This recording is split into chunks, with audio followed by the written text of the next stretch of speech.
Hello friends, ओम श्री गणेशाय नमः। आप सभी का स्वागत है आपके अपने यूट्यूब चैनल पर। फ्रेंड्स, आज हम आपको इस वीडियो में बताने जा रहे हैं वैशाख चौथ व्रत की कहानी के बारे में।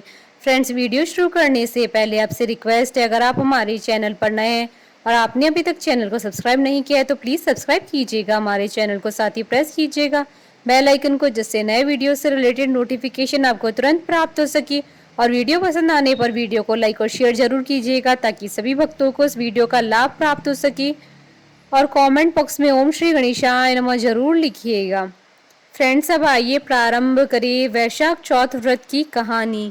एक बुढ़िया माई थी, उसके ग्वालियो बिचौलियो नाम का बेटा था। बुढ़िया माई बेटे के लिए 12 महीनों की 12 चौथ करती। बेटा जंगल से लकड़ी काट कर लाता। दोनों माँ बेटे उनको बेचकर गुजारा करते थे। बुढ़िया माई रोजाना लकड़ियों में से 2 लकड़ी अलग रख लेती और चौथ के दिन बेटे से छुपकर बेचकर सामान लेकर आती। फिर 5 चूरमा के पिंड बनाती, एक बेटे को खिलाती, एक आप खाती, एक चौथ माता को चढ़ाती और वह 2 बांट देती थी। एक चौथ के दिन बेटा अपनी पड़ोसन के घर गया। उसने चूरमे के लड्डू बना रखे थे तो उसने पूछा, आज क्या है जो आपने चूरमा बनाया है? पड़ोसन बोली, मैंने तो आज ही बनाया है, तेरी माँ तो हर चौथ के दिन बनाती है, तुमको आज दिया था क्या?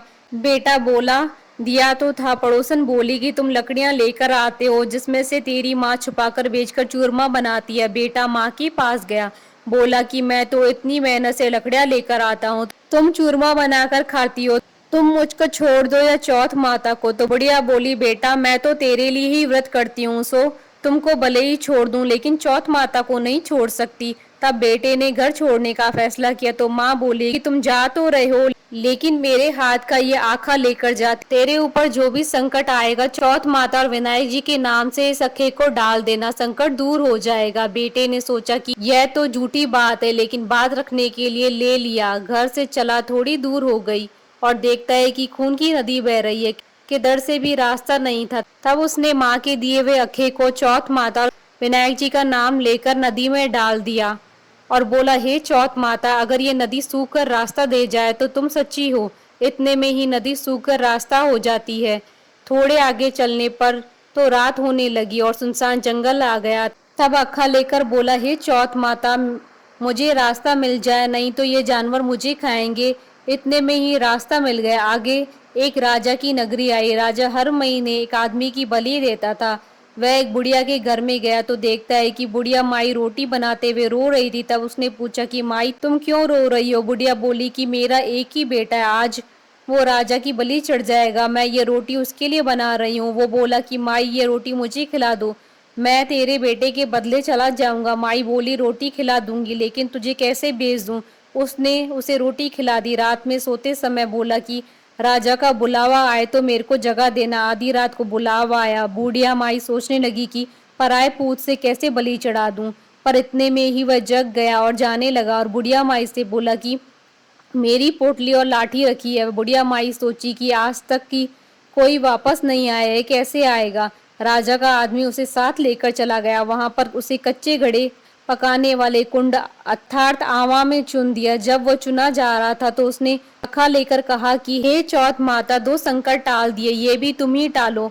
इतने में आवा पककर तैयार हो गया और 2-3 दिन बाद आवा के पास बच्चे खेल रहे थे। बच्चों ने खेल खेल में आवा पर कंकरी मारी तो उसमें से आवाज आई। बच्चों ने राजा के आदमियों के पास जाकर कहा कि आवा पक गया है।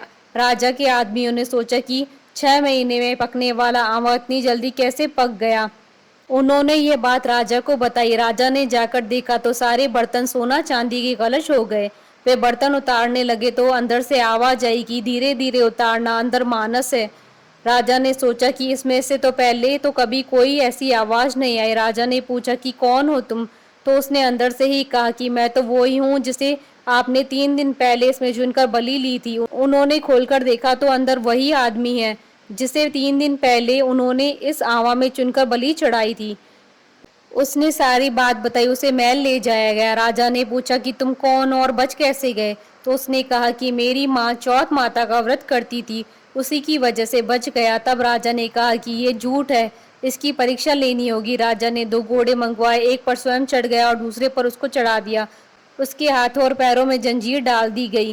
राजा ने कहा कि अब अपन जंगल की तरफ चलते हैं। अगर जंजीरें खुलकर मेरे हाथों पैरों में आ जाएंगी तो तुम्हारी माँ की चौथ माता सच्ची। थोड़ी दूर चलने पर ऐसा ही हो गया। राजा के हाथ पैरों में जंजीरें जकड़ गई। फिर उस लड़के ने बड़ी मुश्किल से राजा को वापस राजमहल पहुंचाया और जाने लगा। तब राजा ने उसे रोकने के आदेश दिए। फिर राजा ने उसे अपनी बेटी के साथ विवाह करने के लिए कहा तो उसने सहर्ष स्वीकार कर लिया। राजा ने उसे उसी महल में रहने के लिए अलग से सारे साधन उपलब्ध करवा दिए। वह राजकाज में सहयोग करने लगा। कुछ महीनों बाद उसे घर की याद आई। एक दिन मौसम बहुत खराब हो रखा था, चारों ओर बिजलियां कड़क रही थी। उसे अपनी माँ की याद आई तो उसने अपनी पत्नी से कहा कि आज तो बिजली मेरे गांव की तरफ चमक रही है। तो उसकी पत्नी यानी राजा की बेटी ने कहा कि आपके गांव भी है क्या? तो उसने बताया हाँ। उसने अपनी माँ के बारे में भी बताया। फिर कहा कि गांव चलेंगे। दूसरे दिन सुबह वह गांव के लिए रवाना हुए तो राजा ने खूब सारा धन देकर उन्हें विदा किया। गांव के समीप पहुंचने पर लोगों को पता चल गया उसकी माँ से बुढ़ापे में लकड़ियां तो कटती नहीं थी, इसलिए गोबर के उपले बनाकर उसे बेचकर जीवन यापन कर रही थी। वह उपले बीन कर ला रही थी तो पड़ोसन ने बताया कि बुढ़िया माई तेरे बेटे बहू आ रहे हैं। तो उसने कहा कि मेरे भाग्य में बेटे बहू कहाँ, एक बेटा था जिसे भी तुमने लगा बुझा के निकाल दिया। तो उसने कहा कि मैं सच बता रही हूँ, विश्वास नहीं हो तो देख लो। बुढ़िया ने छत पर जाकर देखा तो सच में गांव की तरफ एक लश्कर आ रहा था। घर आकर बेटे बहू ने पांव छुए। बेटे ने कहा माँ तेरी चौथ माता के प्रभाव से आज मैं जिंदा हूँ। उसी दिन उसने पूरे गांव में हाहाकार करवा दी कि कल मेरे घर पर सामूहिक भोजन है। दूसरे दिन सबको भोजन करने के बाद खूब सारे उपहार देकर कहा चौथ का व्रत करे। चौथ माता जैसा उस बुढ़िया माई और उसके बेटे को संकट से बचाया वैसे सबको बचाना।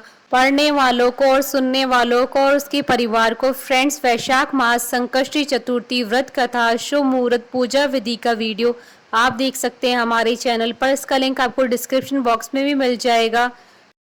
बोलिए चौथ माता की जय, विनायक जी महाराज की जय। हमारे साथ इस वीडियो में अंत तक बने रहने के लिए धन्यवाद। ओम श्री गणेशाय नमः।